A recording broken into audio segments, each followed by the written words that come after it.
시간에는 아무개가 아닌 보아스로라는 제목으로 말씀을 전하도록 하겠습니다. 보아스와 룻, 이 두 사람은 지금까지 하나님의 쉬지 않고 일하시는 그 헤세드, 그 은혜로 말미암아 이제 결혼을 눈앞에 두고 있습니다. 그런데 지난 시간에 우리가 살펴보았듯이 이 두 사람이 넘어야 할 큰 장벽이 하나 남았습니다. 그것은 바로 나오미의 기업물을 자의 순위에서 보아스보다 더 우선권이 지닌 친족이 있다는 사실입니다. 만약 그가 친히 스스로 나오미의 기업물을 자가 되겠다고 나선다면 오랫동안 기다려온 보아스와 룻의 결혼은 무산될 아주 중대한 위기에 놓여져 있습니다. 그러나 우리는 오늘 본문을 읽으면서 이미 결론을 너무 쉽게 알아버렸습니다. 하지만 여러분, 그 결론에 도달하기 전에 잠시 여러분이 그 극적인 순간에 보아스와 룻이라고 생각해 보십시오. 여러분이 그 보아스와 룻이 되어서 이 마지막 순간까지 긴장의 끈을 놓지 못했던 그 현장에 있다고 상상해 보시면서 오늘 말씀을 주목해 보면 좋겠습니다. 이 새벽 동이 트자 보아스는 타작마당에서 이제 룻을 집으로 돌려보낸 후에 지체 없이 베들레헴 성읍으로 들어갑니다. 이때부터 잠시 멈췄던 일들이 하나하나 아주 빠르게 진행이 됩니다. 베들레헴 성으로 들어간 보아스는 곧바로 성문에 앉습니다. 여기서 성문에 앉는다는 뜻은 법적인 절차나 소송을 계획하고 있음을 의미하는 것입니다. 왜냐하면 그 당시 성문 주변은 성의 모든 행정, 또 상업 활동을 관할하는 장소였기 때문에 그렇습니다. 근데 여러분, 바로 이때 어떤 일이 벌어집니까? 때마침 보아스가 만나야 했던 그 기업물을 자가 지금 성문 앞을 지나가는 것이었습니다. 룻기 전체를 관통하고 있는 우연 아닌 우연이 지금 또 이 순간 다시 또 일어나고 있습니다. 우리는 이 장면을 통해서 여전히 쉬지 않고 일하시는 하나님의 섭리를 분명히 발견하게 됩니다. 지금 보아스가 나오미의 가장 가까운 기업 물을 자를 지금 하나님의 섭리 가운데 우연히 만나게 된 것입니다. 그런데 보아스가 기업 물을 자를 부르는 호칭이 아주 지금 독특합니다. 4장 1절 하반절에 보시면 보아스는 그 기업 물을 자를 지금 어떻게 부르고 있습니까? 아무개요 이렇게 부릅니다. 분명 보아스는 그 기업 물을 자의 이름을 잘 알고 있었습니다. 베들레헴이라는 작은 마을에서 친척이기까지 한 그의 이름을 보아스가 모를 리가 없습니다. 그런데 보아스는 지금 의도적으로 그 사람의 이름을 부르지 않고 아무개 이렇게 부르고 있다는 것을 우리가 이 시간 주목해 볼 필요가 있습니다. 이 아무개여라는 이 원어적인 의미는 어떤 한 사람이라는 뜻입니다. 대부분 영어 번역본은 이 아무개를 my friend, 나의 친구여라고 옮기지만 이 아무개여라는 우리말은 이 번역이 이 원어적 의미에 더 가깝습니다. 왜냐하면 이 아무개라는 뜻은 불특정인이나 또는 이름을 언급하기 싫은 사람을 부를 때 사용하는 인칭 대명사이기 때문에 그렇습니다. 보아스가 왜 굳이 그의 이름을 자신의 입술에서 지우고 왜 아무개로 불렀겠습니까? 우리는 지금 보아스가 이렇게 부르는 의도를 잘 알 수가 없습니다. 그러나 잠시 뒤 우리가 이 친족의 반응을 통해서 그 의도를 우리가 확인하게 됩니다. 사실 이 아무개가 처음부터 나오미의 기업을 무르지 않겠다고 한 것이 아닙니다. 다 함께 우리 4절의 말씀을 함께 읽도록 하겠습니다. 내가 여기 앉은 이들과 내 백성의 장로들 앞에서 그것을 사라고 네게 말하여 알게 하려 하였노라. 만일 네가 물으려면 물으려니와 만일 네가 물으지 아니하려거든 내게 구하여 알게 하라. 네 다음은 나요 그 외에는 물을 자가 없느니라 하니 그가 이르되 내가 물으리라 하는지라. 그러니까 4절에 보시면 처음 보아스가 기업 물을 것을 제안하자 이 아무개는 망설임 없이 내가 물으겠다 이렇게 정확하게 말합니다. 그러자 보아스가 그에게 기업 물을 자의 전제 조건을 이렇게 구체적으로 설명합니다. 5절의 말씀입니다.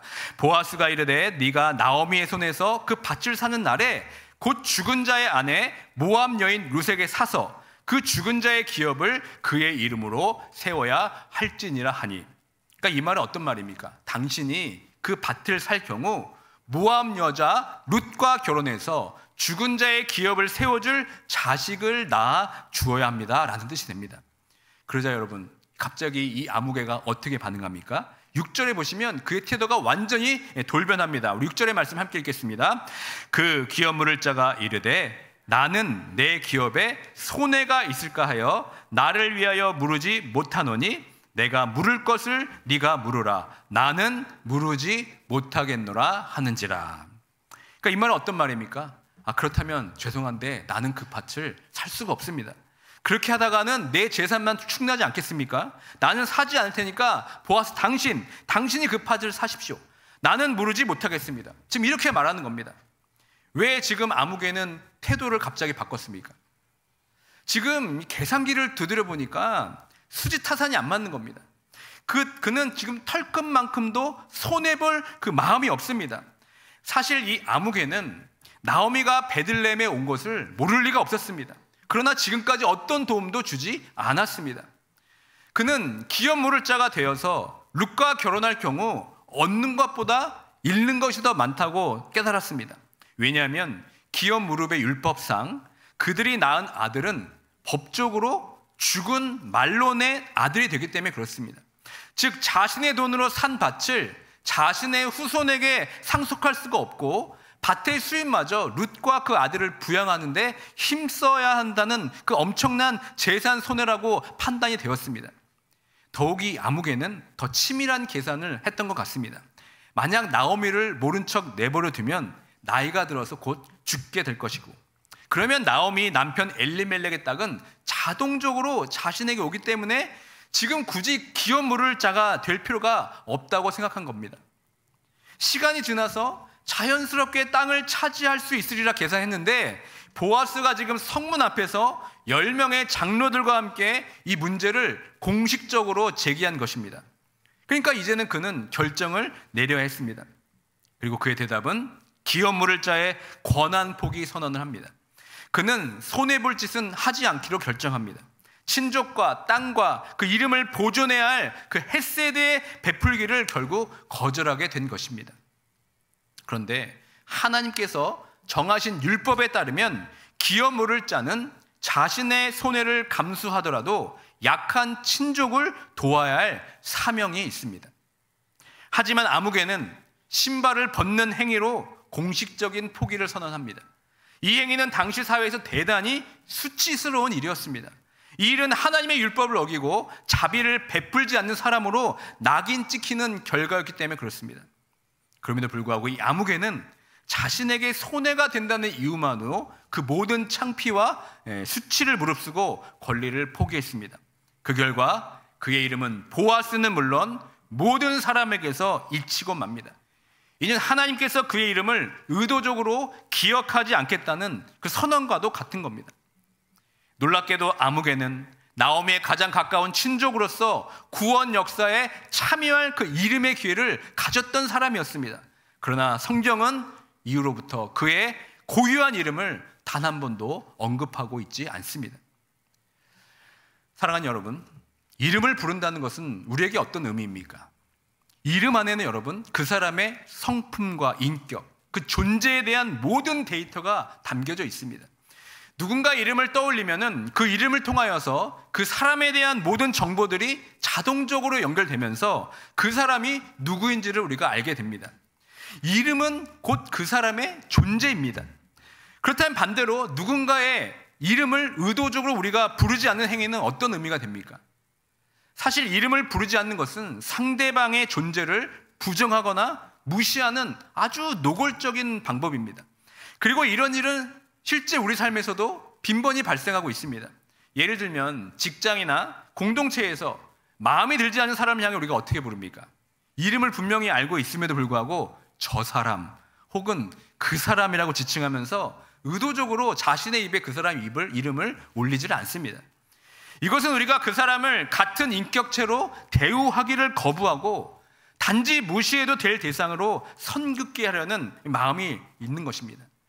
이름을 부르는 순간 우리는 서로 관계가 맺는 인격적인 형성이 되지만 저 사람이라고 부르는 순간 우리는 남이 되는 것과 마찬가지입니다. 보아스가 기업 물을 자를 아무개로 불렀던 행위 역시 마찬가지였습니다. 보아스는 그가 이미 기업 물을 자의 사명을 회피한 것임을 꿰뚫어 보고 그를 인격적으로 격화시키려는 의도가 지금 깔려져 있는 겁니다. 또한 우리가 이름을 부르지 않는 것은 상대방에 대한 최소한의 관심조차 없다는 뜻이 됩니다. 이름을 외우려 노력하지 않는 것은 그 사람의 존재가 나의 삶에 그렇게 중요하지 않다고 단정짓는 무관심의 선언입니다. 이 무관심은 이 공동체의 심장과도 같은 교회 안에서도 이루어집니다. 생각해 보십시오.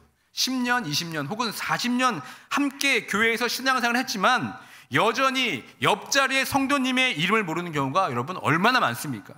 여러분 지금 앞뒤 좌우분들 한번 살펴보십시오. 여러분들은 정말 그분들의 이름을 잘 알고 계십니까?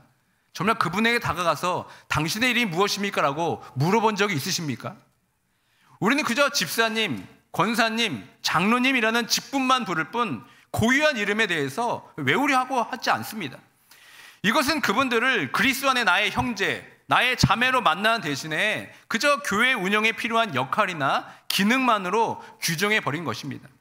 그 결과 우리는 옆에 있는 성도들의 삶의 고통, 기도 제목에 암흑의만큼의 무관심을 보이면서 사실상 그들의 이름을 지우고 있는 것이나 마찬가지입니다. 보아스가 기업 물을 자를 아무개라고 불렀을 때 그 안에는 경멸뿐만 아니라 당신은 나오미와 룻의 고통에 무관심했으니 이제 역사에서도 이름 없이 잊힐 것이다 라는 강력한 심판의 선언이 담겨져 있는 겁니다. 또 한국 문화 속에서는 이 이름에 관한 문제는 특히 가까운 관계, 가정 안에서 심각하게 나타납니다. 결혼을 하고 이제 아이를 낳는 순간 부부 사이에는 서로의 고유한 이름이 사라지고 누구 엄마, 누구 아빠라는 역할 이름으로 대체가 됩니다. 물론 부모로서의 정체성을 강조하지만 그 이면에는 이 배우자를 독립적인 인격체가 아닌 그저 자녀 양육의 도구나 가족 역할의 대행자로만 취급하려는 이 무의식이 숨겨져 있는 겁니다. 결국 이름이 사라질 때 아내로서, 남편으로서의 고유한 인격과 그 존엄이 서서히 소외되게 되는 겁니다. 또한 과거에는 여러분 일부러 아이들의 이름을 지어줄 때 개똥이 또 말똥이라는 천한 이름을 붙였습니다.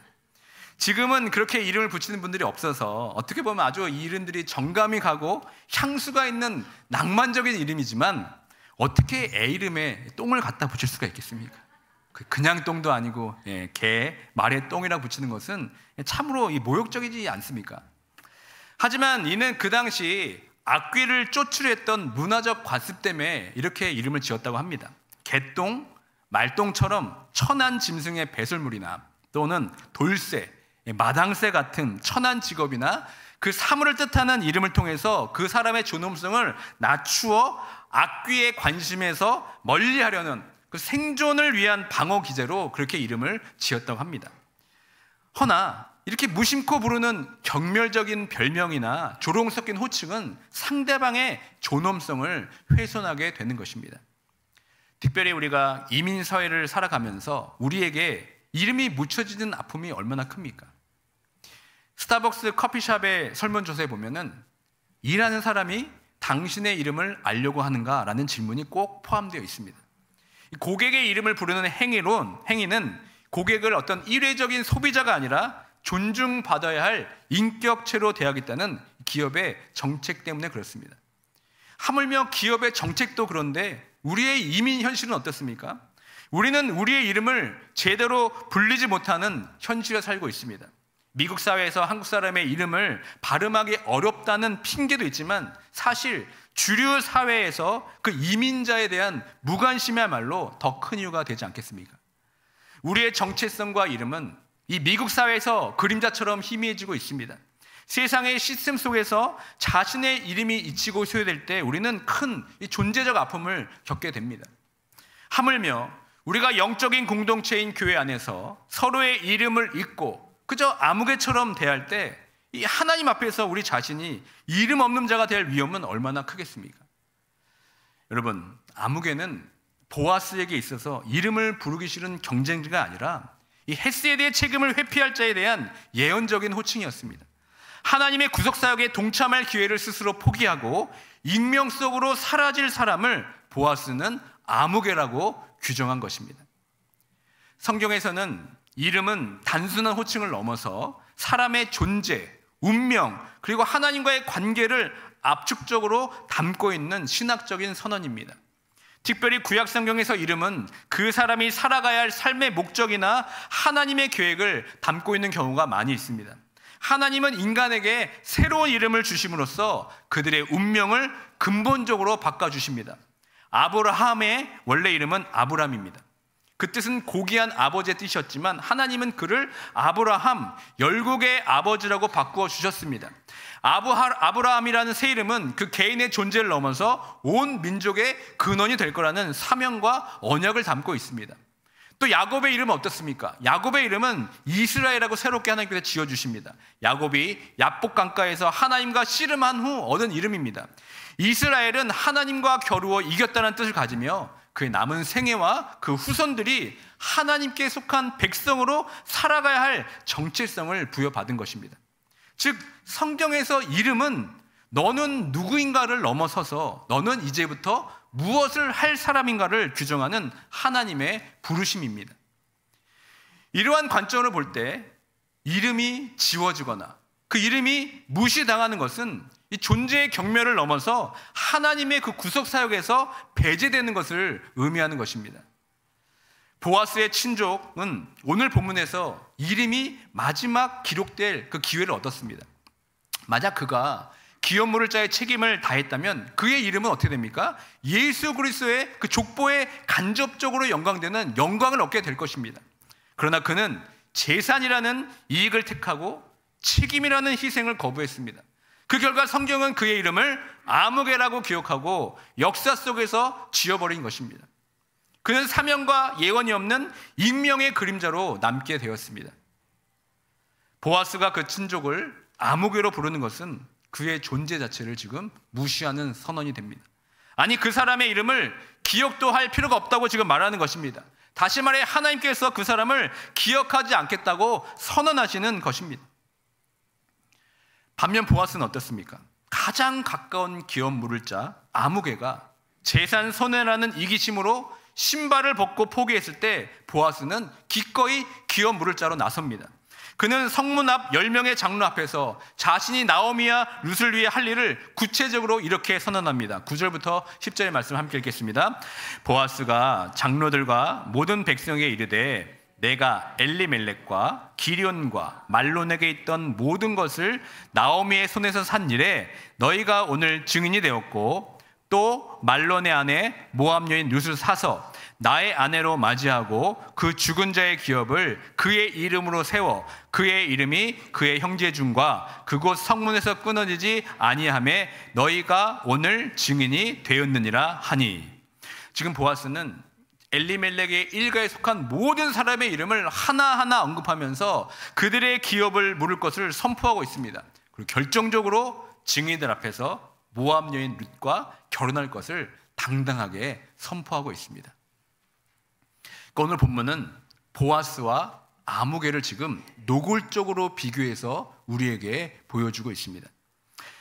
그렇다면 하나님께서 지금 나를 부르신다면 뭐라고 부르시겠습니까? 나의 이름을 불러주실까요? 아니면 아무개라고 불러주실까요? 혹시 아무개의 모습이 우리 모습 속에 있지 않습니까? 그리스도인으로서 마땅히 우리가 섬겨야 할 자리, 우리가 희생해야 할 자리를 지금 아무개처럼 피하고 있지는 않습니까? 계산기를 두드려서 내게 이익이 되면 어떻게 합니까? 그 일을 하지만 이익이 되지 않으면 슬그머니 그 자리를 피하는 것이 우리의 모습은 아닙니까? 우리는 너무나 쉽게 계산기를 두들깁니다. 조금이라도 손해가 될 걸 생각하면 금세 손을 뺍니다. 엄두조차 내지 않습니다. 이 철저한 개인주의와 이기주의가 마땅히 할 섬김과 헌신의 손을 움츠러들게 합니다. 언제부터인가 교회를 섬길 때 윈윈이 되지 않으면 슬그머니 발을 빼는 경향이 있습니다. 나에게 유익이 될 것 같지 않으면 곧 윈윈이 아니면 교회 프로그램에 참여하지 않습니다. 예배도 마찬가지입니다. 예배는 구원받은 백성이 하나님께 마땅히 드리는 의무요 순종이며 사명입니다. 그런데 이 하나님께 드리는 예배조차도 윈윈이 되어야 된다고 생각합니다. 내가 은혜를 받고 감동이 되어야지만 그 예배는 성공한 예배라고 생각합니다. 그런데 여러분, 예배는 받는 것이 먼저가 아닙니다. 하나님께 드림이 먼저입니다. 온전한 드림이 될 때 온전한 은혜를 누리게 됩니다. 왜냐하면 하나님께서 예수 그리스도를 통해서 우리를 위해 값없이 미리 내어주셨기 때문에 그렇습니다. 십자가에서 자신의 생명을 내어주심으로써 우리를 죄와 사망에서 이기게 하셨습니다. 그 사랑에 감사하여서 하나님께 영광을 올려드리는 것, 여러분 이것이 바로 예배입니다. 우리가 받은 구원은 하나님의 편에서는 독생자 아들을 십자가에 죽게 하시는 엄청난 손해였습니다. 독생자를 십자가에 죽게 하신 그 엄청난 대가를 치르심으로 우리가 윈이 된 겁니다. 이 사실에서 하나님 편에서는 윈윈이 아니라 루즈 윈입니다. 이 구원의 감격과 감사를 노래하는 것이 바로 예배인 겁니다. 영원히 루저일 수밖에 없던 죄인인 우리를 예수 그리스도로 말미암아 영원한 생명을 소유한 위너로 바꿔주셨습니다. 여러분, 이보다 더 큰 은혜가 어디에 있습니까? 이 사실을 망각한 채 예배에 와서 그 구원의 은혜와 감격을 드리기보다는, 또는 예배를 향한 섬김과 헌신이 없이, 어떤 드림 없이 자꾸만 무엇을 얻으려고만 한다면 우리는 하나님께 아무개로 불릴 수밖에 없지 않겠습니까? 여러분, 지금 계산기를 내려놓으시기 바랍니다. 우리는 이미 모든 것을 다 받았습니다.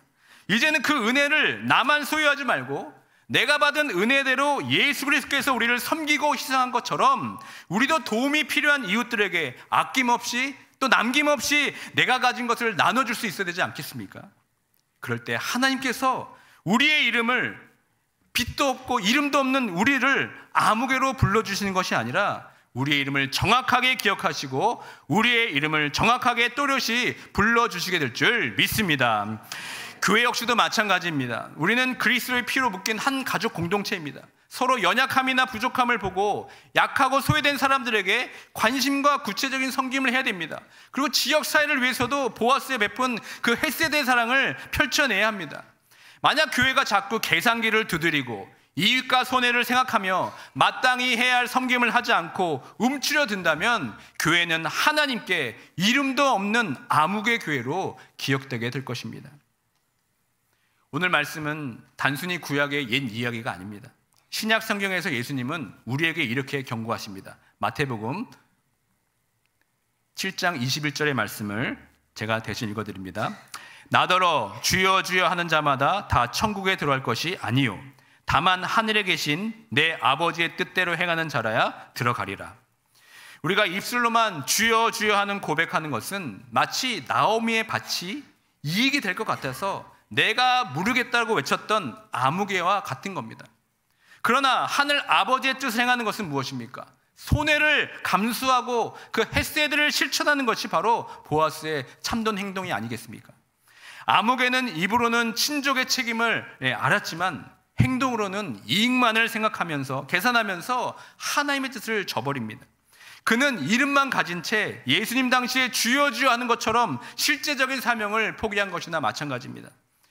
보아스는 자신의 이름을 걸고 희생을 감수하면서 고엘, 기업 물을 자의 사명을 온전히 완수했습니다. 그는 이름 없는 자들의 이름을 살리기 위해서 자신의 이름을 걸었던 진정한 믿음의 사람이었습니다. 그러므로 구원받은 하나님의 자녀들은 아무개가 아니라 보아스로 불려져야 합니다. 무엇보다 복음을 알지 못하고 텅 빈 마음과 상실된 마음으로 살아가고 있는 자들에게 우리가 받은 그 하나님의 사랑을 우리는 아낌없이 전해야 됩니다. 우리가 영적 기업 물을 자가 되어서 복음을 모르는 이들에게 다가가서 예수님의 십자가 사랑으로 그들을 하나님 나라로 초대해야 합니다. 우리 주변을 여러분 돌아보시길 바랍니다. 여러분이 기업 물을 자로서 감당해야 할 사람들이 분명히 있습니다. 그들을 위해 여러분들이 친히 기업 물을 자가 되어 주셔야 됩니다. 내가 해야 할 일을 다른 사람에게 넘겨주는 일이 없어야 합니다. 여러분들이 직접 책임지셔야 합니다. 내가 누군가에게 마땅히 기업 물을 자가 되어야 함에도 불구하고 어떤 손해나 희생이 아까워서 내 손을 펼치지 못하고 멈춰 있다면 하나님께서는 우리의 이름 대신에 아무개라고 부르시게 될 것입니다. 말씀을 맺습니다. 보아스로 살 것인가 아무개로 살 것인가, 그 선택은 전적으로 우리에게 달려져 있습니다. 만약 하나님께서 우리의 이름 대신 아무개라 부르시면서 하나님의 생명책에서 우리의 이름이 기록되어 있지 않다면 여러분 그것처럼 슬픈 일은 없을 것입니다. 이제는 거저받은 하나님의 놀라운 은혜와 사랑을 기억하면서 아무개처럼 계산기 두드리는 것을 멈추고 우리의 도움이 필요한 자에게 기꺼이 영적인 기업 물을 자가 되어서 섬김과 희생을 기쁨과 감사로 나눠줄 수 있는 보아스가 되길 주님의 이름으로 축원드립니다.